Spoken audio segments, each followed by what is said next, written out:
Untuk kartu keluarga sendiri, ini berarti teman-teman kan masih satu kartu keluarga dengan keluarga bapak. Maksudnya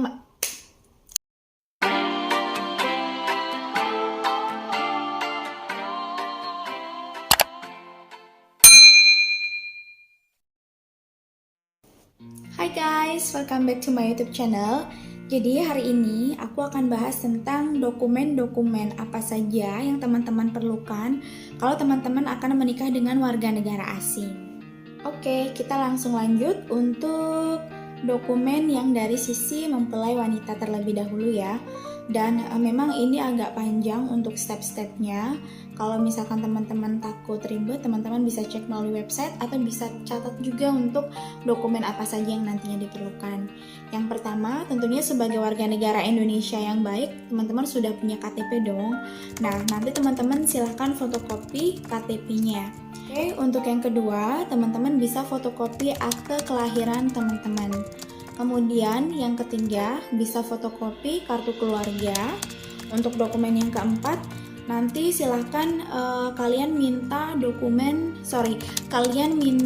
surat keterangan dari RT atau RW setempat di wilayah teman-teman sendiri ya, mengenai surat keterangan bahwasanya tidak ada halangan untuk menikah di hari itu, yang artinya biasanya setiap wilayah itu ketentuannya berbeda-beda ya. Misalnya contohnya di Tangerang, di areaku itu teman-teman minimal untuk mendaftarkan pernikahan itu 10 hari sebelum.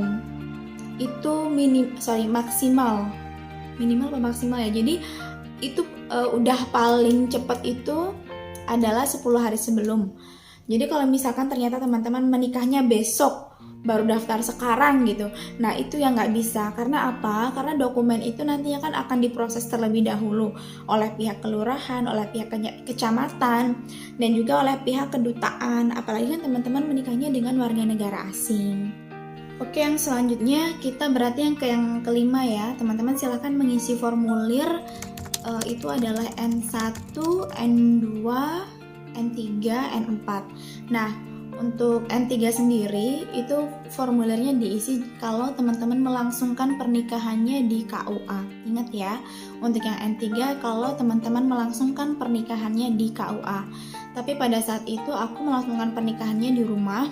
Dan juga kalau teman-teman melangsungkan pernikahannya di KUA, teman-teman tidak perlu melakukan biaya registrasi atau tidak perlu bayar.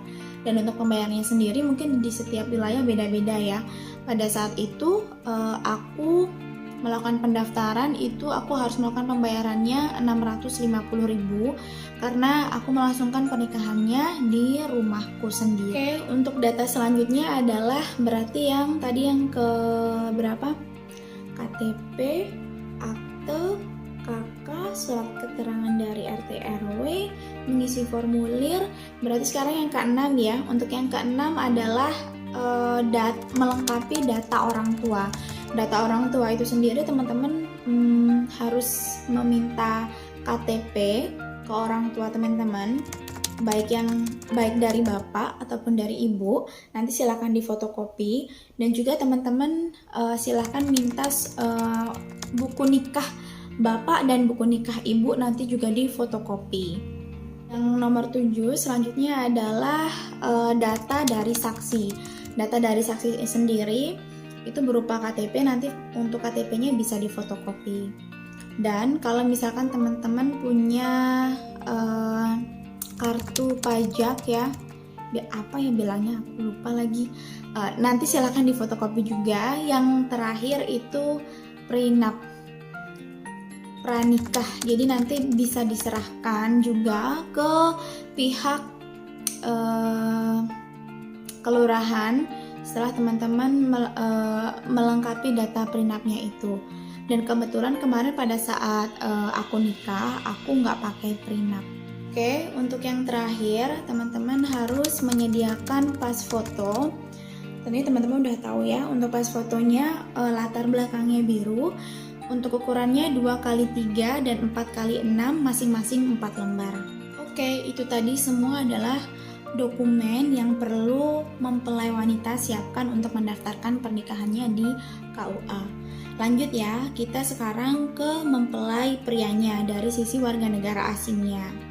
Nah, untuk warga negara asing sendiri, yang pertama sama ya, akan diminta ID card, KTP.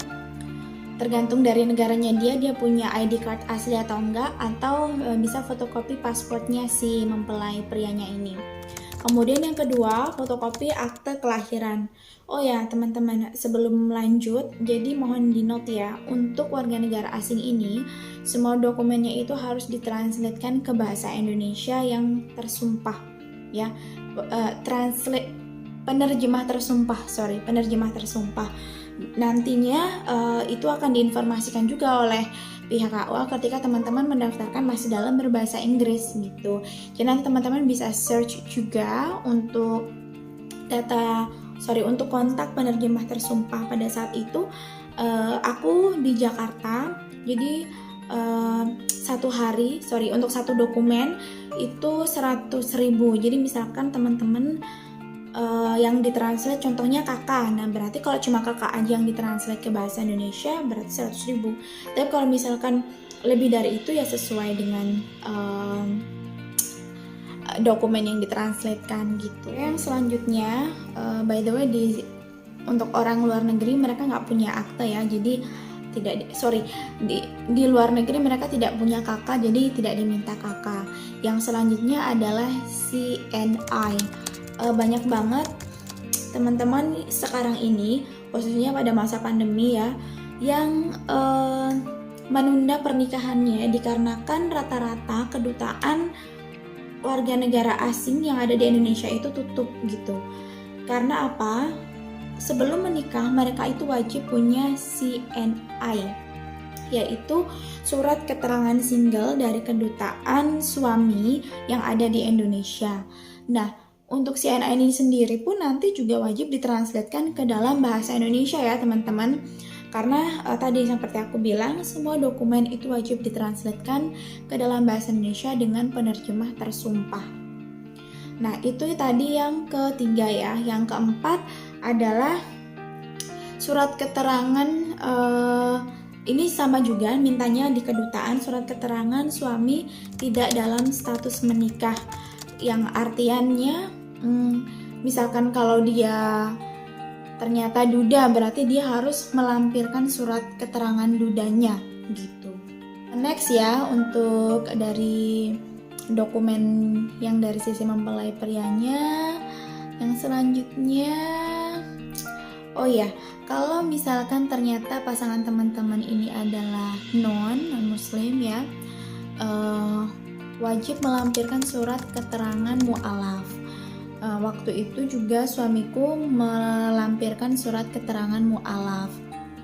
Nah, kalau misalkan teman-teman bingung, biasanya nanti bisa teman-teman, kalau ternyata suaminya baru datang di bulan itu gitu dan ingin melangsungkan pernikahannya cepat, teman-teman bisa di masjid terdekat ya yang memang menyediakan, biasanya sih ya ketika mu'alaf itu akan diberikan surat keterangan atau sertifikat bahwasanya dia mu'alaf gitu. Dan itu juga harus dan itu harus dalam bahasa Indonesia. Itu. Kemudian yang terakhir tentunya sama juga dari sisi mempelai prianya, nanti akan diminta pas foto sama ukurannya di 2x3 dan 4x6 masing-masing 4 lembar. Oh ya teman-teman, untuk membuat CNI sendiri itu nanti tergantung dari kedutaan suaminya teman-teman ya. Misalkan ternyata suami teman-teman dari Romania gitu atau dari negara mana gitu, itu pasti nanti surat keterangannya biasanya berbeda-beda.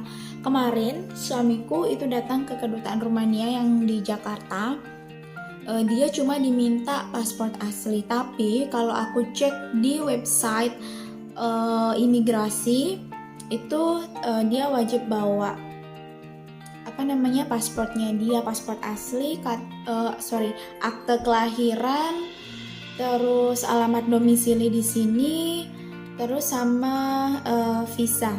Oh ya, sorry yang terakhir ketinggalan, visa. visa suami ya, dan surat keterangan domisili. Karena apa? Karena kan sekarang masa pandemi, jadi semua itu wajib menggunakan visa ketika masuk ke Indonesia gitu. Jadi nanti teman-teman informasikan bahwasanya suami teman-teman, calon suaminya teman-teman itu butuh visa dan surat keterangan domisili. Nah, itu tadi adalah beberapa dokumen yang perlu teman-teman siapkan kalau teman-teman menikah dengan warga negara asing. Nanti pun setelah menikah, teman-teman wajib mendaftarkan pernikahannya. Itu yang pertama, aku lihat dulu ya untuk catatannya. Yang pertama, teman-teman wajib melaporkan pernikahannya itu di Departemen Kehakiman. Kemudian yang kedua di Departemen Hukum dan HAM. Kemudian yang ketiga Departemen Luar Negeri. Yang keempat didaftarkan di kedutaan di mana suami teman-teman berasal gitu. Jadi itu diperlukan setelah menikah ya. Dan sebenarnya juga ada beberapa agen gitu ya. Misalkan teman-teman malas ribet. Maaf dikata teman-teman ternyata tidak punya waktu gitu untuk ngurus itu semua gitu, karena teman-teman misalkan harus ngurus visa dan lain sebagainya.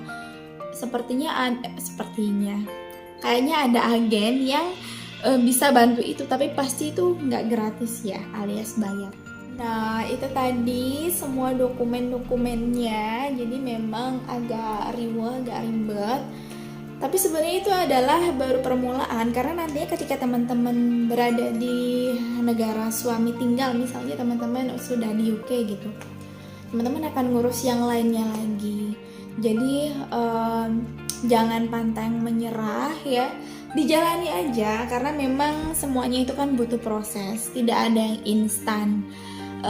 Itu sih saran dari aku, karena banyak teman-teman aku ada beberapa juga karena memang dokumen yang sulit, karena memang misalkan di lockdown lagi, open lagi border ya, ada yang tunda, ada yang gagal menikah gitu. Jadi teman-teman tetap bersabar aja, semoga pandemi ini cepat kelar dan segala sesuatu yang tertunda teman-teman bisa segera tercapai. Amin ya. Oke, cukup sekian video hari ini.